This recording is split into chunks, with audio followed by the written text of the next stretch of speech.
सर्वदलीय बैठक है, इस पर हमारे संवाददाता शैलेंद्र मिश्र ज्यादा जानकारी के साथ हमारे साथ जुड़ चुके हैं। शैलेंद्र का रुख करेंगे। शैलेंद्र, 11 बजे एक बहुत ही महत्वपूर्ण मीटिंग होने वाली है, सर्वदलीय बैठक है और इस बैठक में विस्तार से चर्चा की जाएगी कि किस तरीके से ऑपरेशन सिंदूर को अंजाम दिया गया और यहाँ राजनीति से हटकर पक्ष विपक्ष एक साथ नजर आ रहा है। इसके साथ साथ और क्या एजेंडा रह सकता है? बिल्कुल भावना, हम जानते हैं कि सर्वदलीय बैठक बुलाने का ऐलान कल किया गया था। कैबिनेट की बैठक के ठीक बाद ये खबर आई थी कि सरकार सर्वदलीय बैठक बुलाएगी। रक्षा मंत्री राजनाथ सिंह, गृह मंत्री अमित शाह और संसदीय कार्य मंत्री किरण रिजिजू सरकार की तरफ से इस बैठक में उपस्थित होंगे और विपक्ष के नेताओं को पूरी जानकारी विस्तार से दी जाएगी। रक्षा मंत्री की तरफ से पहलगाम में जब आतंकी हमला हुआ था उसके बाद भी सर्वदलीय बैठक बुलाई गई थी और सभी नेताओं ने, सभी दलों के नेताओं ने एक सुर में ये कहा था कि सरकार जो भी उचित कदम उठाना चाहती है वो कदम उठाए और सरकार के साथ सभी नेता खड़े हुए हैं। और हम देख रहे हैं कि विभिन्न राजनीतिक दलों के नेता एक तरह से एक सुर में बोल रहे हैं और जो सेना के शौर्य की प्रशंसा करते नजर आ रहे हैं। तो तभी एक तरह से संकेत मिले थे जब कल हमने देखा कैबिनेट की बैठक हुई कि विपक्ष के नेताओं को एक औपचारिक जानकारी दी जाएगी सरकार की तरफ से। और चूंकि आतंकी हमले के बाद सर्वदलीय बैठक बुलाई गई थी जिससे कि एक संदेश दिया जा सके और उस बैठक के बाद ये संदेश निकला भी था कि पूरा जो राजनीतिक नेतृत्व है, जो नेता हैं वो एकजुट हैं, चाहे वो सत्ता पक्ष के दल हों या फिर विपक्ष के दल हों, इस मुद्दे पर पूरा देश एकजुट है। तो अब सरकार ने सर्वदलीय बैठक इसलिए बुलाई है कि उसमें सरकार की तरफ से एक औपचारिक जानकारी क्या कुछ हुआ था ये तमाम दलों को दी जाएगी। विपक्ष की तरफ से इसमें कांग्रेस के जो अध्यक्ष हैं मल्लिकार्जुन खड़गे और वो नेता विपक्ष राज्यसभा भी हैं, कांग्रेस के नेता विपक्ष जो है लोकसभा राहुल गांधी वो इसमें मौजूद रहेंगे और तमाम जो विभिन्न दल हैं विपक्ष के इंडी गठबंधन के, उनके नेता भी इस बैठक में मौजूद रहेंगे। तो 11 बजे ये बैठक संसद भवन परिसर में होनी है। इसके साथ साथ जिस तरीके से हमने देखा था कि कांग्रेस के पहले बदले हुए सुर नजर आ रहे थे, अब जब पहलगाम आतंकी हमले का ऑपरेशन सिंदूर के जरिए एक कड़ा जवाब दिया गया है, सर्वदलीय बैठक में क्या एक ही सुर नजर आने वाला है शैलेंद्र, पक्ष और विपक्ष का? देखिए, एक बात बहुत स्पष्ट है कि सेना ने जो शौर्य का प्रदर्शन किया है और जिस तरह से सटीकता से जो टारगेट है उनको भेदा गया है, और हम जानते हैं कि एक ये बहुत ही बेहतरीन उदाहरण सेना ने पेश किया है कि हम जानते हैं कि आतंकी ठिकानों को निशाना बनाया गया, उन्हें नष्ट किया गया। उसके बाद सत्ता पक्ष के शीर्ष नेता हों या फिर विपक्ष के शीर्ष नेता हों, वो एक सुर में भारतीय सेना के शौर्य की प्रशंसा कर रहे हैं। और हम जानते हैं कि इस मामले में कोई मतभेद नहीं है, चाहे वो सत्ता के पक्ष के नेता हों या फिर विपक्ष के, कि जो कार्रवाई हुई है वो निश्चित तौर पर भारतीय सेना के शौर्य को दिखाती है और ये एक तरह से भारत की जो शक्तिशाली राष्ट्र और जिम्मेदार राष्ट्र होने का जो एक संदेश है वो भी जाता है। कुछ छुटपुट नेता जरूर हमने देखा है कि कुछ उनके बयानों से इस तरह की स्थिति बनी जिससे कांग्रेस के रुख पर या नेताओं पर सवाल उठे, लेकिन जहाँ तक शीर्ष नेताओं का सवाल है, सभी ने एक सुर में बात की है। सत्ता के पक्ष के नेताओं के साथ मिलकर ये जो एक तरह से कार्रवाई है उस पर सेना का समर्थन किया और साथ खड़े नजर आ रहे हैं। कल कांग्रेस की बैठक भी हुई थी और उसके बाद हमने देखा कि राहुल गांधी और मल्लिकार्जुन खड़गे ने मीडिया में बयान भी दिया। तो निश्चित तौर पर ये एक ऐसा मसला है जिसमें हम पूरा का पूरा जो राजनीतिक नेतृत्व है, उसका जो शीर्ष नेतृत्व है, वो एक साथ एक सुर में खड़ा नजर आ रहा है। अब सर्वदलीय बैठक में हो सकता है कि कुछ सुझाव आए, चूँकि कांग्रेस की तरफ से कल बैठक में कुछ डिमांड की गई थी, वो निश्चित तौर पर राजनीतिक चर्चा का विषय होगा और क्या कुछ वो और सुझाव देते हैं ये देखने वाली बात होगी।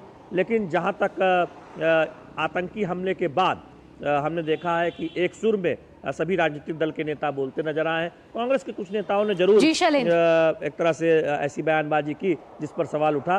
तो वही उम्मीद है कि आज सर्वदलीय बैठक में भी दिखाई देगा। बिल्कुल शैलेंद्र, इसके साथ साथ कहीं ना देखें तो प्रधानमंत्री नरेंद्र मोदी की भी छवि मजबूत दिखती हुई नजर आ रही है, क्योंकि 11 साल से जिस तरीके से हम देख रहे हैं कि नरेंद्र मोदी की सरकार चल रही है, उसमें 2016 की सर्जिकल स्ट्राइक को भूला नहीं जा सकता। फिर पहलगाम आतंकी हमले में जिस तरीके से भारत सरकार ने संयमित तरीके से सफल आतंकवाद को जवाब दिया है, ऐसे में कहीं ना कहीं ये नया भारत नजर आ रहा है जहां दुश्मनों के घर पे जाके वार किया जाता है और संदेश दिया जाता है कि आतंकवाद पर हमारी सरकार की जीरो टॉलरेंस नीति है।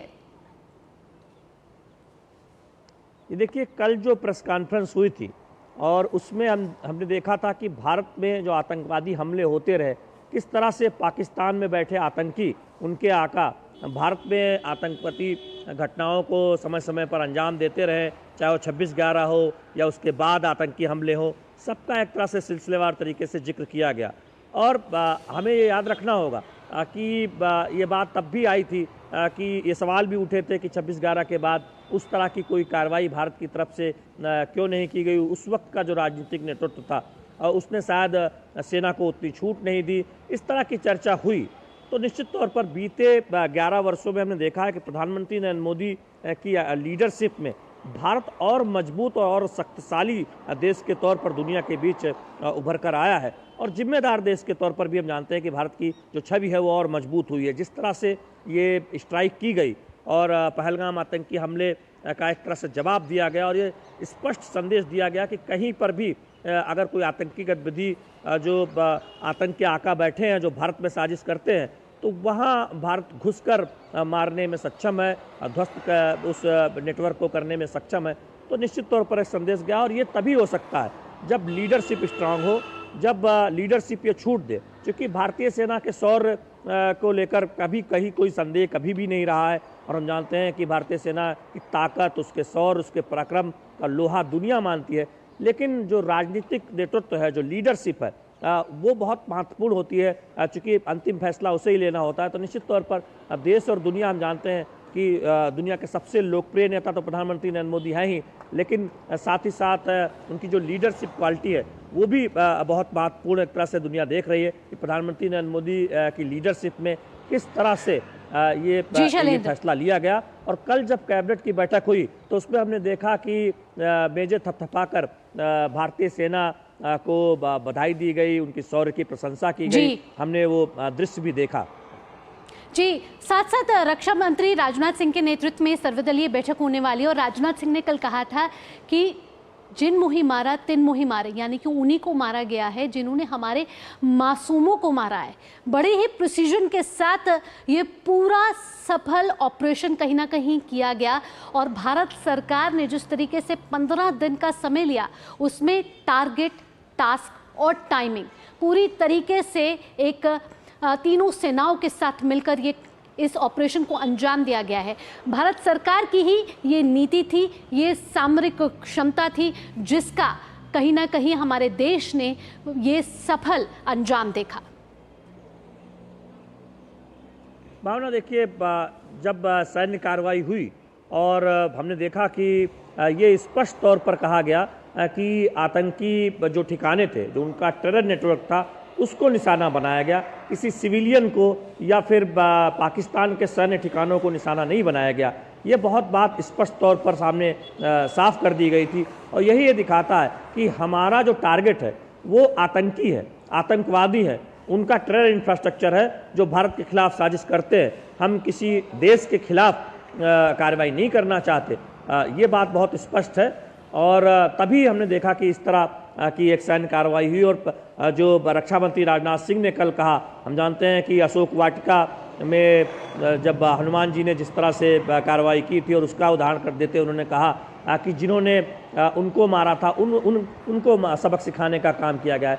तो यानी जो दोषी हैं, जो साजिश फैलाते हैं, जो भारत माता के खिलाफ, भारत की धरती के खिलाफ साजिश करते हैं, उनको जवाब दिया गया है। बिल्कुल, ये कड़ा जरूरी भी था, इसीलिए साथ ही इस तरह की स्ट्राइक साफ की गई। संदेश है देश ही नहीं पूरी दुनिया में कि आतंकवाद के खिलाफ भारत एकजुट है, और सर्वदलीय बैठक में भी इस तरीके से पक्ष और विपक्ष आज एक साथ होता हुआ नजर आएगा। शैलेंद्र, फिलहाल तमाम जानकारियों के साथ आपका धन्यवाद। आगे भी आपसे अपडेट लेते रहेंगे जब 11 बजे ये बैठक शुरू होगी।